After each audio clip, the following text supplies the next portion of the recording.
আল্লাহ তাআলার মাস যখন শুরু হয়ে যায়, পার্সোনাল মাস যখন শুরু হয়ে যায়, এই মাসের ভিতরে আল্লাহ রাব্বুল কারীম নিজের ব্যক্তিগত কতগুলো ফজিলত রেখেছেন, যেই সমস্ত ফজিলত অন্য কোনো ইবাদতের মাধ্যমে আল্লাহ তাআলা রাখেন নাই।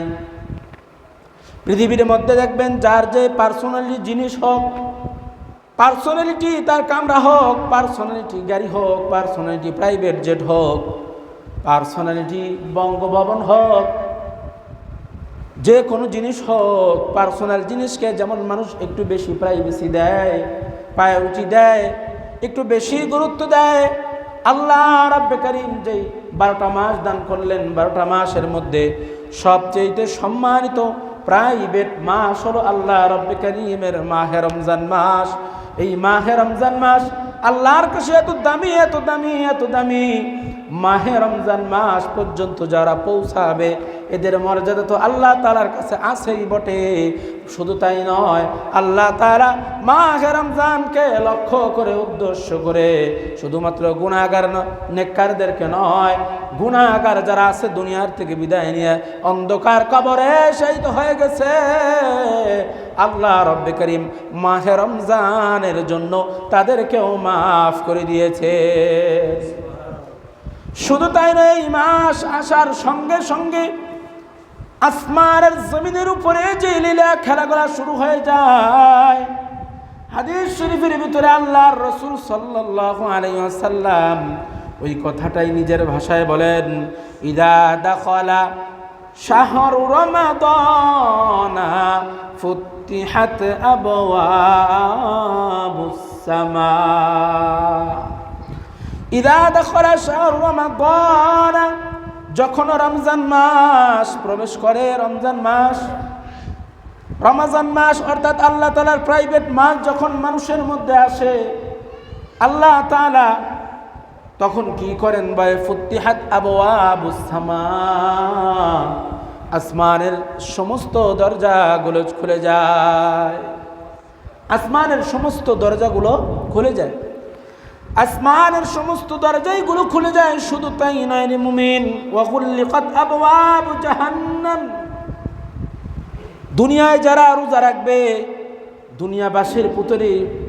দুনিয়াবাসীর প্রতি যে শুধুমাত্র সম্মান নাজিল হবে এমনটা নয়। আল্লাহ তাআলা কবরবাসী যারা হয়ে গেছে, জাহান্নামের ভিতরে যারা অনন্তকাল পর্যন্ত জ্বলতেছে, আল্লাহ তাআলা তার নিজস্ব ভাষায় রাসূলের জবান থেকে বের করেন, ওয়াগুল্লিকাত আবওয়াবু জাহান্নাম, শুধুমাত্র আসমানের দরজাগুলোই খুলে যায় না, জাহান্নামের সমস্ত দরজাগুলো বন্ধ হয়ে যায়। শুধু আসমানের দরজাই খুলে না, জাহান্নামের সমস্ত দরজাগুলো বন্ধ হয়ে যায়। তার মানে হলো জাহান্নামের যখন দরজা বন্ধ হবে, জাহান্নামবাসীদেরও এই মাসের কারণে, এই মাসের সম্মানে জাহান্নামবাসীদেরও শাস্তি মাফ। বলেন না সুবহানাল্লাহ। জাহান্নামবাসীদেরও শাস্তি মাফ। শুধু তাই নয়, জাহান্নামবাসীদেরও শাস্তি মাফ, জান্নাতবাসী যারা আছে তাদেরকে তো আল্লাহ রাব্বুল কারীম মর্যাদা দিয়েছেন, আরো দান করবেন। দুনিয়ায় যারা আছে, রমজান মাস আল্লাহ তাআলার প্রাইভেট মাস, এই মাসের ভিতরে কোনো অবাঞ্ছিত কাজ হবে না, কোনো বর্জনীয় কাজ হবে না, কোনো অপরাধ হবে না, কোনো দুষ্টামি হবে না, কোনো কুসংস্কার চলবে না। আল্লাহ রাব্বুল কারীম মানুষের উপর থেকে গুনাহ করায় দেওয়ার জন্য মানুষের রগে রগে যে চলে শয়তান, যে শয়তান মানুষকে আল্লাহর থেকে বিমুখ করে দেয়, আল্লাহর থেকে অনীহা প্রদর্শন করিয়ে দেয়, আল্লাহ তাআলা মাহে রমজানের সকাল থেকে সন্ধ্যা পর্যন্ত একজন বান্দা শুধুমাত্র স্ত্রীর সহবাসী নয়, পৃথিবীর সমস্ত ধরনের অবস্থাগুলোকে এর বিপরীতে চলে নিজের ভিতরে মাহে রমজানের একটা ভাবমূর্তি সৃষ্টি করার জন্য যে রমজান মাসের রোজা রাখবে, খানা খাবে না, এমনকি এক ফোঁটা পানি পর্যন্ত তার গলার থেকে যাবে না। আল্লাহ রাব্বুল কারীম তার এই অবস্থাটাকে আরো সুসজ্জিত করার জন্য, আরো সম্মানিত করার জন্য আমাদেরকে প্রতিদিন প্রতিনিয়ত যে শয়তান ধোঁকা দেয়, ওই একজন রমজানের রোজাবাসীকে আল্লাহ তাআলা যেন, আল্লাহর মারদুদ শয়তান যেন ধোঁকা দিতে না পারে, আল্লাহ তাআলা এই জন্য শয়তানকে এই মাসের জন্য আটকিয়ে রেখে দেন। রাসূল হাদিসের পরিভাষায় বলেন, ওয়াসুলসিলাতিশ শায়াতিন, ওয়াসুলসিলাতিশ শায়াতিন, শয়তানকে বেড়ি পড়ায় রাখা হয়, শয়তানকেও আবদ্ধ করে রাখা হয়। বলেন না সুবহানাল্লাহ। এটা আপনার আমার সুবিধার কারণে। আপনি কিয়ামতের দিন বলবেন, আল্লাহ, রোজার মতো এত কঠিন একটা আমল, সকাল থেকে সন্ধ্যা পর্যন্ত কোনো কিচ্ছু খাওয়া যাবে না, এক ফোঁটা পানি পর্যন্ত গলায় নেওয়া যাবে না, এমন একটা গুরুত্বপূর্ণ ইবাদত, এই গুরুত্বপূর্ণ ইবাদত আমি শয়তানের ধোঁকায় পড়ে করতে পারি নাই, এই কথা বলবেন। এই কথার কোনো সুযোগ আল্লাহ তাআলা রাখেন না। শয়তানের ধোঁকা অন্তরে কি লাগে? রমজান মাস শয়তানের ধোঁকা লাগে না। হ্যাঁ, রমজান যদি আপনার অন্তরে ধোঁকা লাগে, ওইটা শয়তানের না, আপনার 11 মাসের কুকর্মের ফল। তার কারণ হলো 11 মাস আপনারা যারা গাড়ি চালায় দেখবেন, যখন যেখানে খুব ঢালু জায়গা ওখানে তো এমনিই যায়, কিন্তু কিছু জায়গায় এমন করতে হয়, সাইকেল বলেন, গাড়ি বলেন, চালানোর সময় কিছু যখন আপনি এমন কোনো জায়গা থেকে তার গতি বাড়াইতে হবে, গতিটা নিজের পায়ের থেকে আগে বাড়ায় নেয়, আগে বাড়িয়ে যখন ব্রেকটা ধরে পাকে স্থিরভাবে রাখে, তখন গাড়ি এমনি খুব জোরে চলতে থাকে। কেন? ওটা আগের পাওয়ারে। যদি আমাদের 11 মাসের সুপাওয়ার থাকে, আমাদের ভালো কৃতিত্ব থাকে, মাহে রমজান হবে আমাদের জন্য একটা অন্যতম দিন, অন্যতম একটা মাস। আর 11 মাস যদি কুকর্মের দ্বারা সুসজ্জিত থাকি, কুকর্মের দ্বারা কুকর্মময় ব্যক্তি হয়ে থাকি, মাহে রমজানে আল্লাহ তাআলা আপনাকে সমস্ত সুযোগ করে দিল, ওই সুযোগের মধ্যখান থেকে নিজের জন্য আপনি সুযোগ করতে পারবেন না। যদি তওবা করেন তাহলে ভিন্ন কথা। মেরে মোহতারাম হাজিরিন, দেখেন,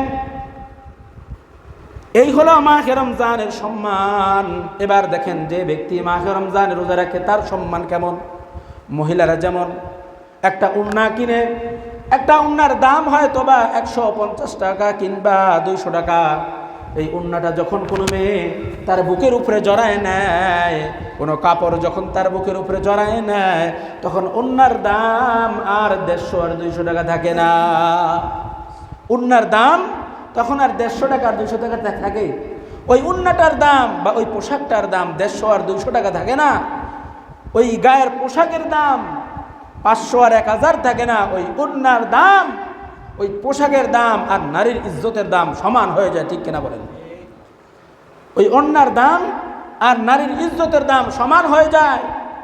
ঠিক এমনি ভাবে কোরআন কারীমের একটা গিলাফ, কোরআন কারীমের একটা গিলাফ, এই গিলাফটাকে যদি কোনো ব্যক্তি একটা সাধারণ কাপড় দিয়ে গিলাফ লাগায়, ওই কাপড়টা যদি হয় 80 টাকা গজের, 60 টাকা গজের একটা কাপড় দিয়ে যদি কোরআনটাকে পেঁচায়, সাধারণ একটা পরে থাকা কাঠ, এই কাঠের দাম যদি হয় 100 টাকা, এই কাঠকে রেহাল বানায় যদি কোরআন ওই রেহালের উপরে রাখে, কাঠের দাম আর 100 আর 150 টাকা থাকে না।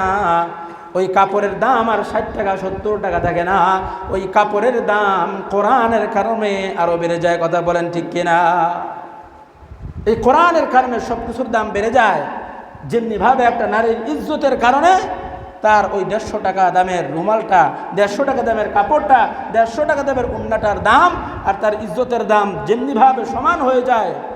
মাহে রমজান এমন একটা মাস, যেই মাস যার ব্যাপারে আল্লাহর রসুল বলেন, শাবানু শাহরি ও রমাদানু শাহরুল্লাহ। শাবান মাস আল্লাহর মাস, আমার মাস, আর রমজান মাস যেহেতু আল্লাহর মাস, এই মাস তো এমনিই দামি, এই মাস তো এমনিই দামি। এই মাসকে আল্লাহ তাআলা আরো দামি করার জন্য এই মাসের ভিতরে আল্লাহ রাব্বুল কারীম নাজিল করেছেন কোরআন। বলেন না সুবহানাল্লাহ। শাহরু রমাদান আল্লাযী উনজিলা ফীহিল কুরআন হুদাল লিন-নাসি ওয়া বাইয়িনাতিন মিনাল হুদা ওয়াল ফুরকান। আল্লাহ তাআলা বলেন, শাহরু রমাদান আল্লাযী উনজিলা ফীহিল কুরআন হুদাল লিন-নাস। মাহে রমজান এমন একটা মাস যেই মাসের ভিতরে আল্লাহ রব্বে করিম কোরআনে কারিমটা নাজিল করেছেন। আপনারা দেখবেন রমজান মাস অনেকে শরবত বানায়, শরবত বিভিন্ন রকমের ভাবে বানানো যায়, শুধুমাত্র একটু চিনি আর লবণ আর একটু পানি হইলেও শরবত হয়। আবার এর মধ্যে একটু লেবু দিলেও আর একটু বেশি টেস্ট হয়, এর মধ্যে যদি টেস্টি স্যালাইন দেয় আরও বেশি সুন্দর হয়।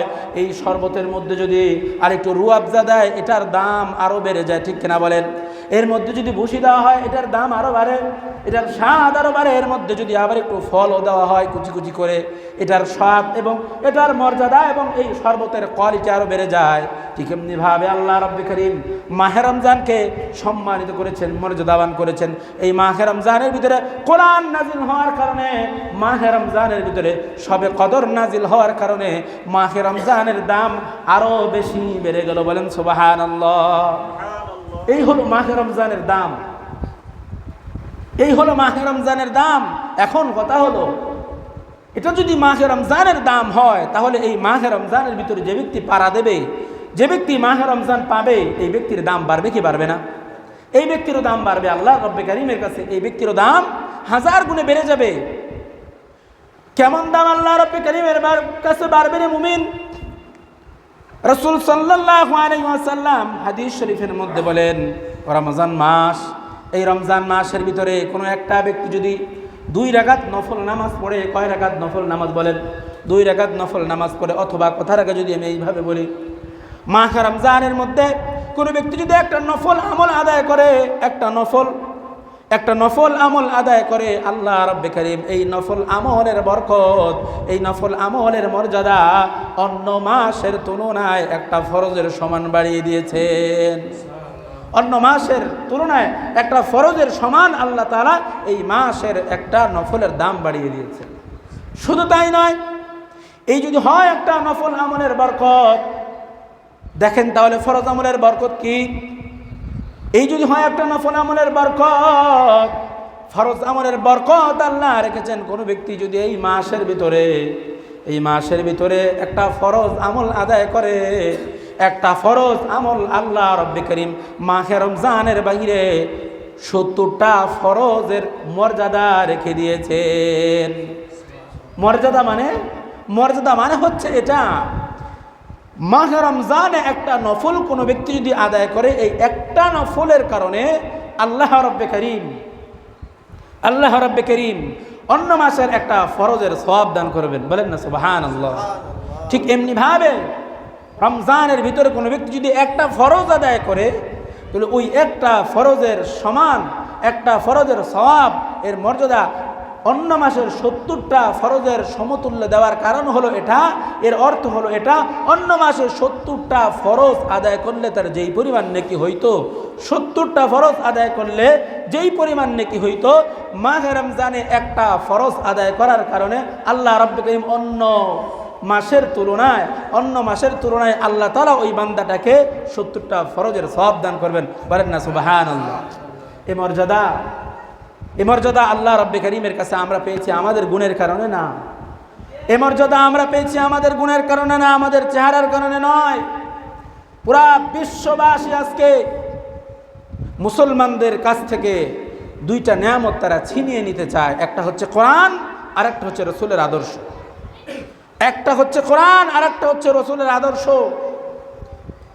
মুসলমান জিনা করে না, বিবাহ করে, এটা কোরআনের কারণে করে।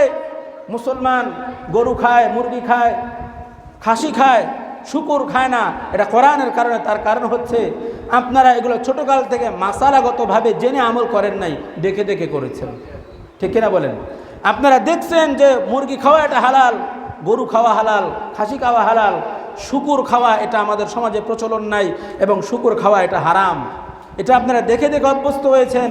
এই যে দেখে দেখে অভ্যস্ত হলেন, এই হারাম আর হালালের মানদণ্ড সমাজের ভিতরে কায়েম করেছে কারা?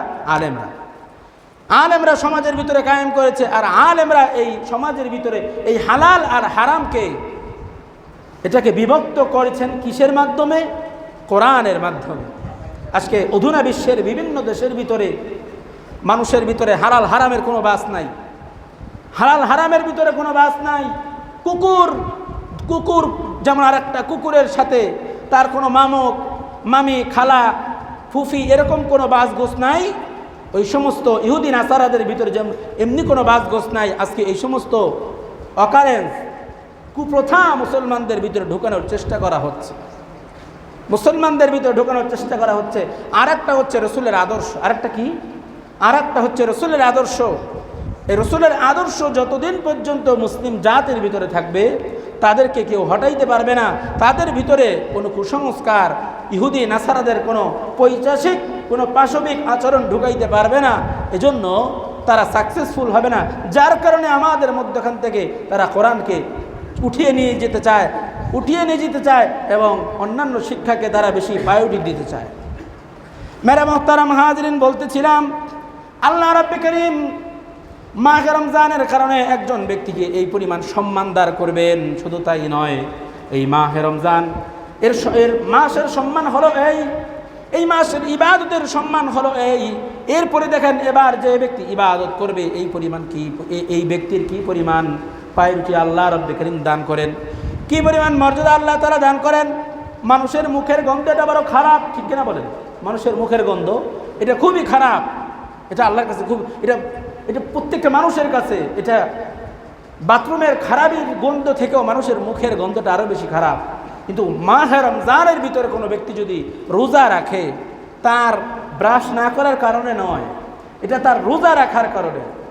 রোজা রাখার কারণে মুখ পরিষ্কার করার পরেও অনেক সময় রোজা রাখার কারণে পেটের ভিতর থেকে, মুখের থেকে একটা গন্ধ আসে। এটা কিসের কি আসে? একটা গন্ধ আসে।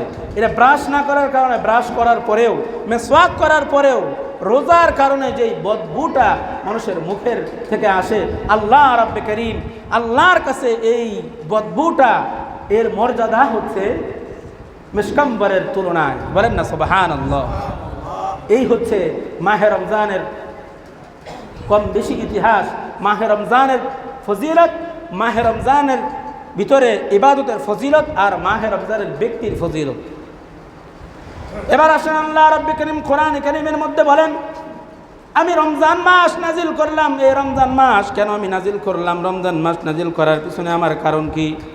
রমজান মাস নাজিল করার পিছনে কারণ হলো এটা, ইয়া আইয়ুহাল্লাযীনা আমানুত্তাকুল্লাহ আমানু কুতিবা আলাইকুমুস সিয়াম কামা কুতিবা আলাল্লাযীনা মিন ক্বাবলিকুম লাআল্লাকুম তাত্তাকুন।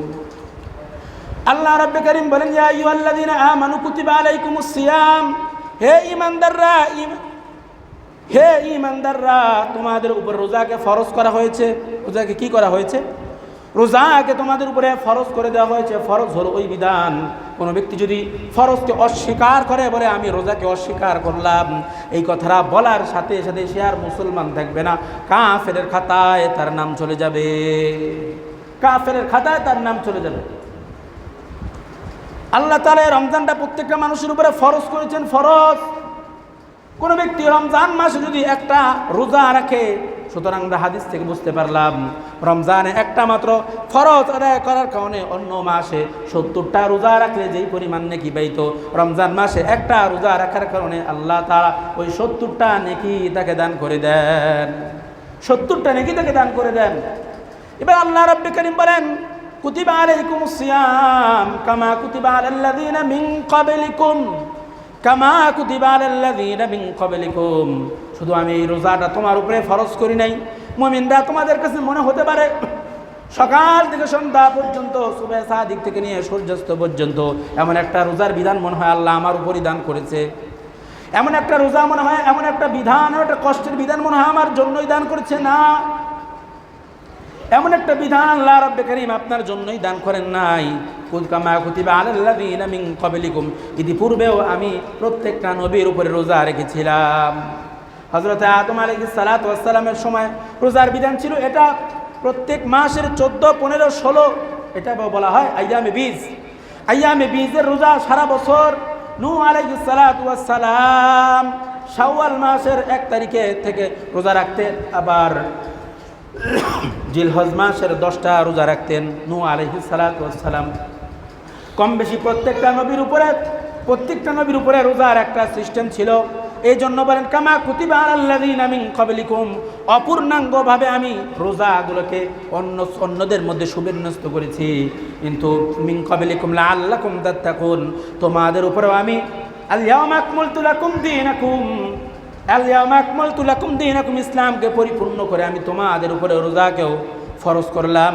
কাই রোজা যদি তুমি রাখো, রোজার উপরে যদি তুমি চলো, তাহলে আমি আল্লাহ তোমাকে যেটা দান করব, লাআল্লাকুম তাত্তাকুন, তোমার মুত্তাকি হওয়া সহজ হয়ে যাবে, মুত্তাকি তুমি হতে পারবা, মুত্তাকি হওয়া তোমার জন্য সহজ হয়ে যাবে। আর মুত্তাকি যদি তুমি হও, আল্লাহ তাআলা বলেন উইদ্দাত লিল মুত্তাকিন, আমি জান্নাতটা রেখেছি মুত্তাকিদের জন্য, আমি জান্নাত রেখেছি মুত্তাকিদের জন্য। বলেন হুজুর, তো হুজুর বলেন তাহলে মুত্তাকি কাকে বলে? মুত্তাকি হলো এক নম্বরে আল্লাহকে ভয় করা, ভয় বাহির থেকে করবে না, ভয় আল্লাহকে ভয় করার বিষয় হলো ভিতরে। মেরে মুহতারাম হাজরিন, সমাজে ভালো লোকের অভাব নাই, সমাজে ভালো লোকের অভাব নাই, সৎ লোকের অভাব নাই, অভাব হচ্ছে মুত্তাকির। ভালো লোক হচ্ছে ওই ব্যক্তিকে ভালো লোক বলে, সৎ লোক বলে ওই ব্যক্তিকে যার মাথায় টুপি আছে, মুখে দাড়ি আছে, গায়ে পাঞ্জাবি আছে, সুন্নতি লেবাস আছে, ভালো কাজগুলো করে, এটাকে বলা হয় ভালো লোক, সৎ লোক। কিন্তু মুত্তাকি বলে না, মুত্তাকি বলা হয় ওই ব্যক্তিকে যে ব্যক্তি অন্তর থেকে ভালো, অন্তর থেকে ভালো। এই অন্তর থেকে ভালোর জায়গা থেকে যে ব্যক্তি মুত্তাকি, অন্তর থেকে যে ভালোর জায়গা থেকে যে ব্যক্তি ভালো, এই ব্যক্তি হচ্ছে আসল মুত্তাকি। আল্লাহকে আপনি বাহির থেকে নামাজ পড়বেন, যা কিছু করবেন না করবেন, উদ্দেশ্য মানুষকে দেখানো হইতে পারে, কিন্তু আপনার দিলের ভিতরে কি? কারো দিলের ভিতরে কারো হাত নাই, হাত আছে, কারো দিলের ভিতরে কারো হাত নাই। এজন্য ওই জায়গার থেকে যে ব্যক্তি ভালো, ওই ব্যক্তিকে বলা হয় মুত্তাকি, ওই ব্যক্তিকে বলা হয় মুত্তাকি।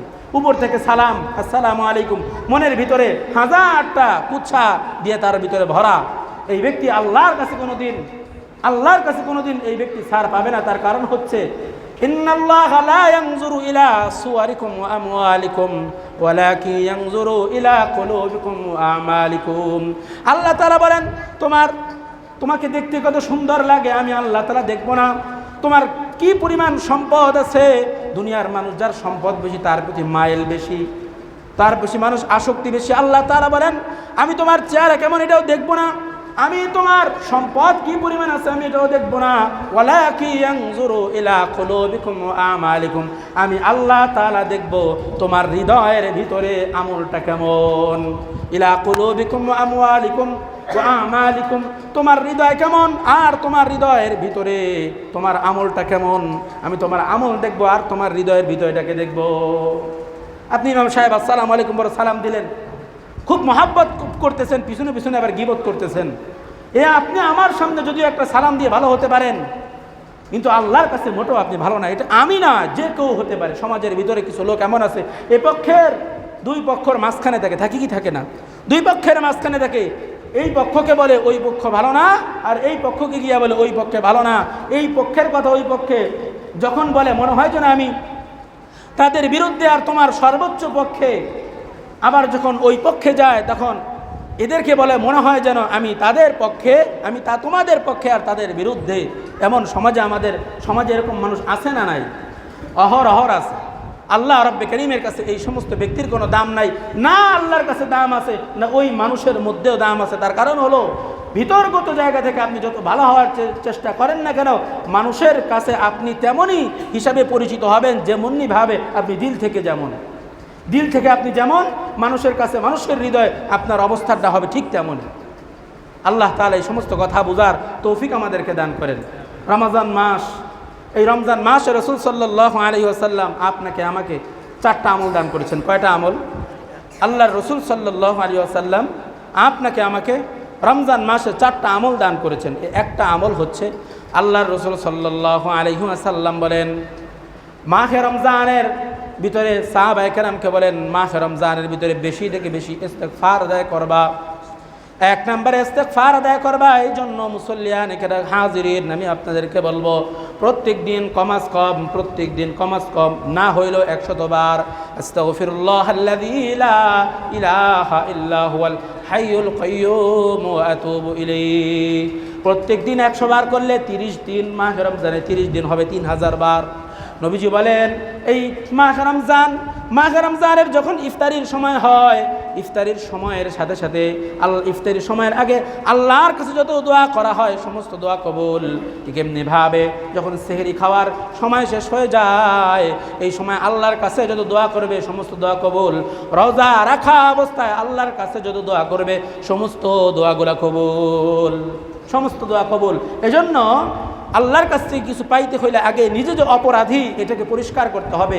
আর অপরাধী পরিষ্কার করার জন্য আমি যে গুনাহগার অপরাধী এটাকে আল্লাহর সামনে তুলে ধরতে হবে, ক্ষমা চাইতে হবে।